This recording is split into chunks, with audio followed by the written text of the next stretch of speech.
మీకు పిల్లల్ని పెంచడం రాకపోతే కనకండి. మస్తు మందిని చూస్తా భయ్, స్ట్రిక్ట్ పేరెంటింగ్ అని చెప్పి పిల్లల్ని మస్తు కొడతారు. ఇంట్లోకి బయటికి కూడా పోనీయరు. కొట్టి కొట్టి వాళ్ళు భయంతో సైలెంట్ అయిపోతారు మొత్తానికి. అండ్ ఈ పేరెంట్స్ రీజన్ ఏముంటుంది తెలుసా?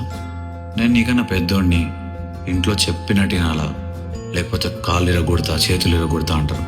అండ్ ఇక్కడ ఈ ముచ్చట ఏదైతుందో నేను పెద్దోడిని నేను చిన్నోడిని అని, it always comes from the place of insecurity. Pakistan India match ఓడిపోతే పిల్లల నుంచి కొట్టుడు, ఇదేం లాజిక్ బై? These are all Indian psychological effects. ఇంకా పిల్లల్ని బాగా కొట్టేసి పేరెంట్స్, నాకు నా కూతురు అంటే మస్తు ఇష్టం, నాకు నా కొడుకు అంటే మస్తు ఇష్టం, అది ప్రేమతో కొట్టిన బొంగేం కాదు. మీ పిల్లల మీద మీకు నిజంగానే ప్రేమ ఉంటే చేయకుండా జాగ్రత్తగా పెంచురి. మీరు ఇట్లా కొట్టుకుంటా తిట్టుకుంటా సీరియస్గా ఉంటే వాళ్ళు అబద్ధాలు చెప్పుడు స్టార్ట్ చేస్తారు. ఇంట్లో రెస్ట్రిక్షన్స్ ఉన్నాయని చెప్పి బయట వాళ్ళ దగ్గర ప్రేమ ఎత్తుకోవడం స్టార్ట్ చేస్తారు. పెంచడం రాకుంటే కనకురి, కన్నంక వాళ్ళని గాలి కొదలకురి. ప్రేమగా చూసుకోండి. పేరెంటింగ్ గురించి 100 పుస్తకాలు ఉన్నాయి. ఫస్ట్ అవి చదివి తర్వాత పిల్లల్ని కనురు. నాకేం 10 మంది పిల్లలు లేరు బై, కానీ స్టిల్ ఐ నో, ఎందుకంటే నేను ఎక్స్పీరియన్స్ చేసిన కాబట్టి.